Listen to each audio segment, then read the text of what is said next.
दोस्तों, एक गांव के दो लड़कों में बहुत गहरी यारी होती है।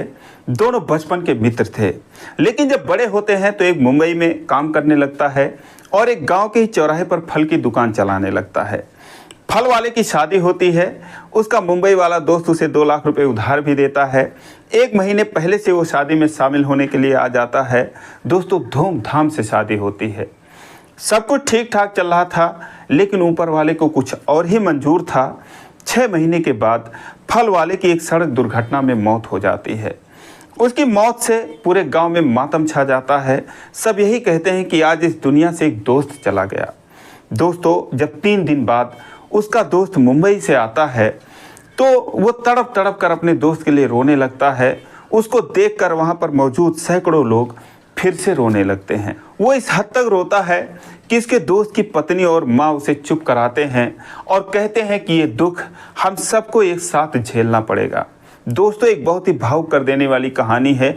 आइए जानते हैं पूरी कहानी वीडियो में। लेकिन वीडियो में आगे बढ़ने से पहले बस वही रिक्वेस्ट कि आप वीडियो को लाइक कर दीजिए, चैनल को भी सब्सक्राइब कर लीजिए ताकि मेरा हौसला बढ़ता रहे। दोस्तों, ये कहानी उत्तर प्रदेश के सोनभद्र जिले की। एक लड़के का नाम रमेश होता है, दूसरे का नाम राजू होता है। राजू जो है वो फल की दुकान चलाता था। उसके पिता नहीं थे, उसकी माता थी। दोस्तों, उसकी शादी होती है तो वो रमेश को कहता है कि यार शादी में कुछ पैसे कम पड़ रहे हैं। कहता है कि तेरा यार किस लिए है। दोस्तों, उसे 2 लाख रुपए तुरंत देता है। उसके बाद बहुत ही धूमधाम से शादी होती है। शादी में 1 महीने पहले ही वो आता है और शादी के बाद भी 1 महीने तक वो रुकता है।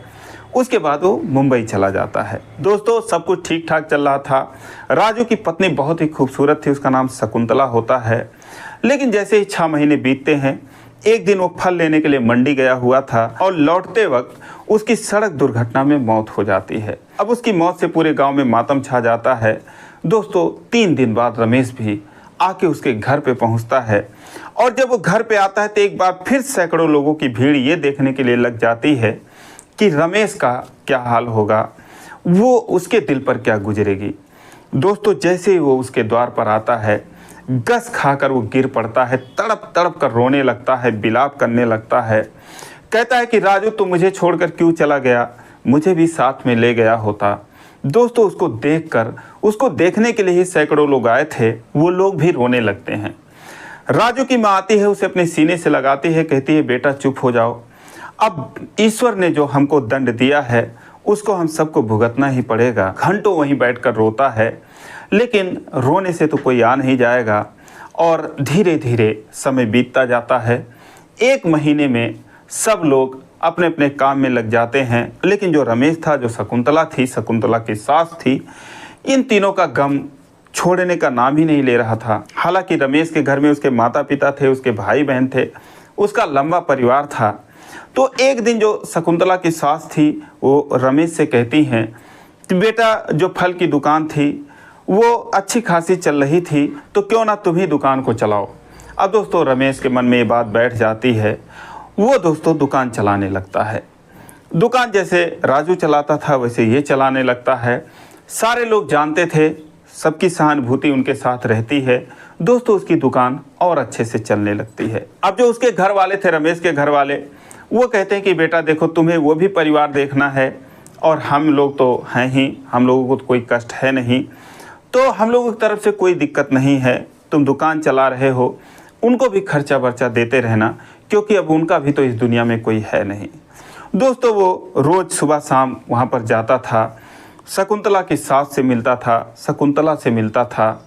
तीनों एक दूसरे का दुख बांट लेते थे। अब दोस्तों, समय बीत रहा था, 5-6 महीने बीत गए। शकुंतला इस बीच में अपने मायके भी गई, लेकिन मायके वालों ने कहा कि अभी तुम्हारे पति को मरे हुए 1 साल भी नहीं बीते हैं, अपनी सास के साथ रहो, उनका तो बेटा था, उनको भी संभालो, और कहीं ना कहीं जैसे ही कोई लड़का मिलता है तो हम तुम्हारी शादी कर देंगे। दोस्तों, ऐसे ऐसे 6 महीने बीत जाते हैं और एक दिन शकुंतला की सास रमेश से कहती है कि बेटा, इसके मौसी के यहाँ शादी है, इसके मौसी की लड़की की शादी है, उन लोगों ने कार्ड भेजा है और उन्होंने कहा है कि इनको शकुंतला को लेकर आना। तो बेटा, मैं तो जा नहीं सकती, अगर तुम ले जाते, इसको शादी में घुमा लाते, शाम को ले जाना और सुबह लेके चले आना, तो तुम्हारी बड़ी मेहरबानी होगी। तो कहता है कोई बात नहीं आंटी, मैं चला जाऊंगा। अब दोस्तों जिस दिन जाना था अपनी बाइक लेकर आता है, शकुंतला भी तैयार थी, उसको बाइक पर बिठाता है। 50 किलोमीटर दूर जाना था। दोनों बाइक पर बैठते हैं और वहाँ से निकल लेते हैं। तो बीच रास्ते में रमेश शकुंतला से कहता है कि चलो कुछ चाय पानी पी लिया जाए। दोस्तों एक अच्छा सा होटल देखकर वहाँ पर बैठते हैं, लेकिन दोनों गुमसुम से थे क्योंकि राजू की यादें उन दोनों का ही पीछा नहीं छोड़ रही थी। तभी एक वेटर जो था, जो चाय वगैरह देता है, वो आता है और कहता है क्या बात है भैया, आज आपने भाभी से लड़ाई किया है क्या?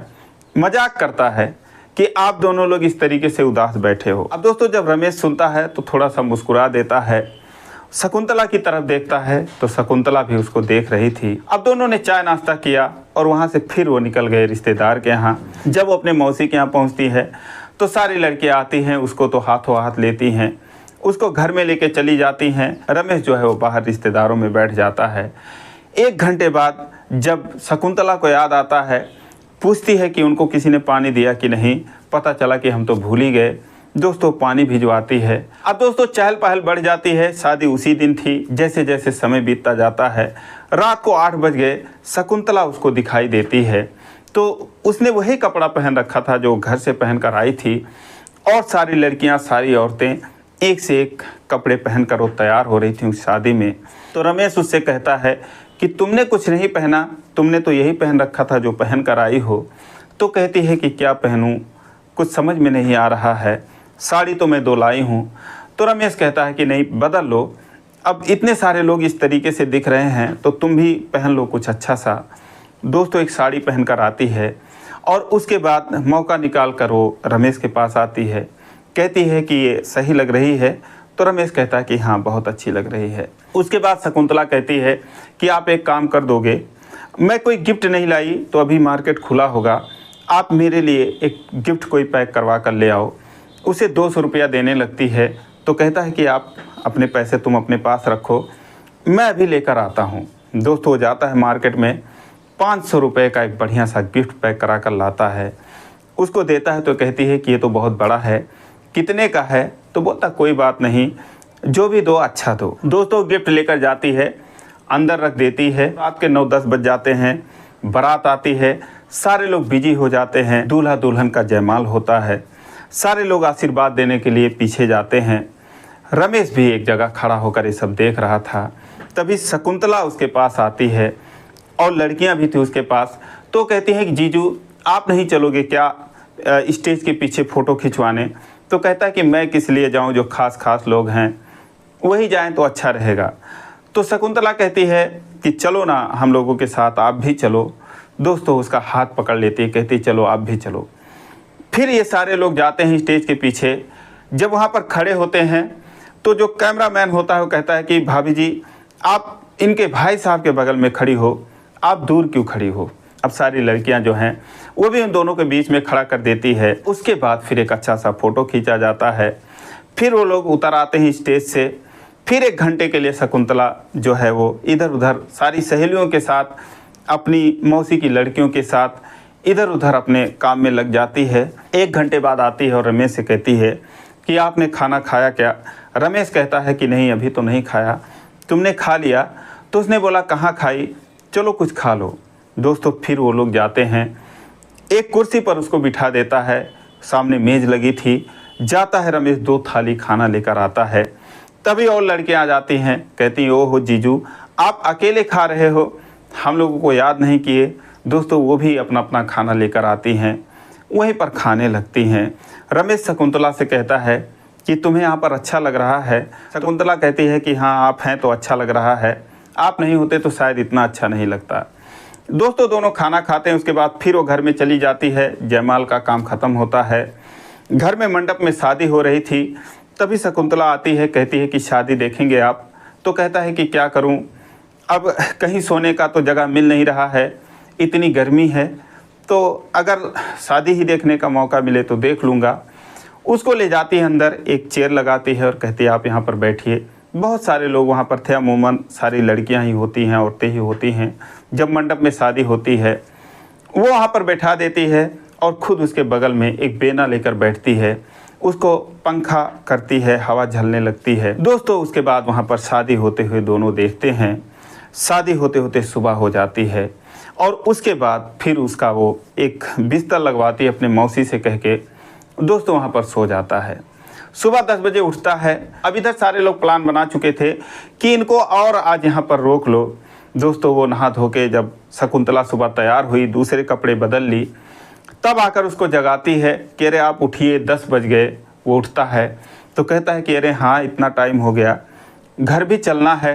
तभी जो है उसके पीछे से लड़कियाँ आती हैं, कहती हैं आज कहाँ जाना है, आज नहीं जाना है। अब वो कहता है नहीं, क्यों नहीं जाना है, मुझे दुकान लगानी है, फल ख़राब हो रहे होंगे। तो लोग कहते हैं कि नहीं आज नहीं जाना है। शकुंतला की मौसी भी आती है और कहती है बेटा आज नहीं जाना है। और हमारी बात जो है दीदी से हो गई है, यानी कि शकुंतला की सास से हो गई है। अब दोस्तों वो रुक जाता है। शाम के टाइम जो है शकुंतला और उसके साथ और लड़कियां आती हैं, कहती हैं कि मार्केट चलोगे क्या, कुछ नाश्ता वगैरह करने। दोस्तों फिर रमेश उन लोगों के साथ जाता है। एक अच्छी सी दुकान वहाँ पर मशहूर थी, वहाँ पर बैठकर ये सारे लोग नाश्ता करते हैं। उसके बाद खूब एंजॉय करते हैं। शाम को आते हैं, लड़की तो विदा हो चुकी थी, कुछ रिश्तेदार बचे थे, कुछ गाने बजाने का प्रोग्राम होता है। सारी लड़कियां डांस करती हैं और उसके बाद हाथ पकड़ के खींच लेती हैं, रमेश का भी और शकुंतला का भी। दोनों को गाने पर डांस करने के लिए जिद करने लगती हैं। अब बहुत ज़्यादा जिद करने के बाद आखिरकार दोनों डांस करते हैं। तो इस तरीके से रात के 12-1 बजे तक चलता है और उसके बाद फिर सारे लोग एक साथ बैठकर खाते हैं। दोस्तों फिर अगला दिन होता है। अब उन दोनों को वहाँ से आना था अपने घर के लिए। तो जो शकुंतला की मौसी होती है, उसके मौसा होते हैं और कई उम्रदराज महिलाएं होती हैं, वो आकर रमेश से कहती हैं कि बेटा देखो ज़िंदगी बहुत लंबी है और हम लोगों को सबको यहाँ पर पता है कि आपके बहुत अच्छे वो दोस्त थे, आपके दोस्त थे ही, हम आपके दर्द को नहीं समझ सकते हैं, लेकिन हम तो इतना ही कहेंगे कि अगर आप इस बेटी का घर बसा दो तो बहुत अच्छा होगा। दोस्तों उसके बाद वो कुछ नहीं बोलता। दोनों जब आते हैं तो शकुंतला सबसे गले मिल मिल कर रोने लगती है। उसके बाद जब घर आकर पहुंचते हैं, उसकी सास पूछती है कि कैसा रहा बेटा। रमेश कहता है कि आंटी बहुत कुछ अच्छा था। शकुंतला से पूछती हैं तो शकुंतला भी कहती है मम्मी बहुत अच्छा था। दोस्तों उन्हीं लोगों के सामने जो शकुंतला की सास थी, वो कहती है कि वहाँ लोग क्या कह रहे थे, कुछ चर्चा कर रहे थे क्या। तो शकुंतला तो कुछ नहीं बोलती। रमेश जो है वो कहता है कि हाँ आंटी ऐसे ऐसे बात कर रहे थे लोग।